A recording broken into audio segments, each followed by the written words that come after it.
Everyone, premier média étudiant d'Evry. Premier média étudiant d'Evry. Sur 95.4 FM. 95.4 FM. Et sur le web everyone.com. Nous sommes passés d'un film français à un film américain, et bien maintenant on va en trouver un qui fait une conciliation des deux, et c'est Kevin qui va nous en parler. Voilà, donc Perfect Mother. Donc pour la 10e de Director's Cut, bon anniversaire, je ne vais pas faire de hors-sujet, ou plutôt si, je vais faire un hors-sujet de mes propres hors-sujets en mettant les pieds dedans. Voilà, je vais mettre les pieds dans un film qui n'a pas hésité à m'appauvrir la vue, moi pauvre jeune papillon de nuit pubère attiré par des pitchs lumineux.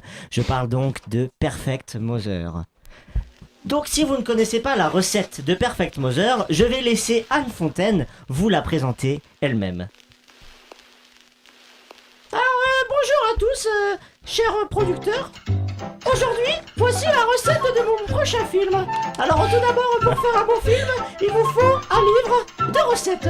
Alors comme base, vous prenez quelque chose de bien pimenté, mais pas trop, histoire d'attirer les excentriques sans affoler ceux qui ont les goûts les plus classiques. Prenez une histoire de famille, vous y mettez juste un zeste. Ensuite, agrémentez le tout de 4 ingrédients principaux. Vous prenez 2 courges blondes et 2 poireaux bien musclés. Faites-les mariner ensemble dans l'eau salée, parce que quand c'est humide, c'est toujours meilleur. Vous les gorgez pendant 15... Ensuite, toutes les 15 minutes, vous les gorgez d'alcool divers, comme de la bière ou de la suze. Par contre, il ne faut pas chercher à planter un couteau à fond pour vérifier si les ingrédients sont fermes. L'important dans cette recette, c'est juste de poser les légumes sur les piments sans les cuisiner. Voilà, laissez environ 1h56 au soleil. Soignez un petit peu la présentation avec des choses très estivales, très ensoleillées. Et le tour est joué. Bon appétit. Non, j'enrage, j'en urgent. Oui, excuse-moi, tu as raison mon petit Willem, il n'y a que toi qui peux crier ici. Vénard que tu es. En tant que chroniqueur, j'ai le droit moi de montrer ma fougue et ma passion, mais elles doivent être accompagnées d'une objectivité sans vergogne. Merci, toi aussi. Donc, je disais donc non. On ne peut pas, sous prétexte d'un pitch un peu tordu, servir un fond aussi creux à des spectateurs. On ne peut pas faire croire que parce que le thème du film est amoral, le film sera amoral. Chère Anne, ou Mademoiselle Fontaine, si vous permettez que je vous appelle Anne ou Mademoiselle Fontaine. Comme vous pouvez le constater, ça n'est pas parce que ma critique est accompagnée d'une musique douce que mes mots sont doux. Bien. On étais-je. Et je n'ai rien contre les gens qui boivent tous les jours de la bière et de la suze, Anne. De même que je n'ai rien contre les femmes, Fontaine.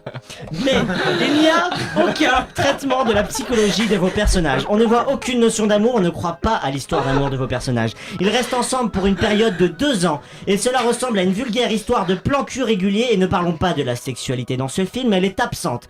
Et je ne parle pas de mon désir, pas très secret, de voir de la nudité, mais je parle bien de sexualité. Les premiers rapports des 2 couples sont complètement coupés à 10 secondes après le premier baiser. Et la réalisatrice, préfère nous montrer plus longuement le deuxième rapport sexuel qui ressemble plus à une partie de jambes en l'air entre les personnages qu'à l'expression maladroite d'un amour intergénérationnel. Filmer le premier rapport entre les personnages, ça aurait été génial. Une peau jeune qui rencontre une peau un peu plus vieille, et les différences d'expérience, les appréhensions, le recul soudain sur la situation, l'hésitation, etc. En plus, je pense pas proposer là des idées originales en plus. Mais que faites-vous à la place? Rien. Alors, et si touche aux jouets, sur les dialogues ou sur le jeu des comédiens, mais là non plus il n'y a rien, les personnages parlent en phrases courtes, terriblement clichés qui ressemblent à des phrases accrocheuses qu'on entend dans les bandes annonces. Je ne peux pas continuer, je crois que j'ai fait une erreur, je vais continuer, si je t'aime, que des petites phrases courtes comme ça et c'est horrible.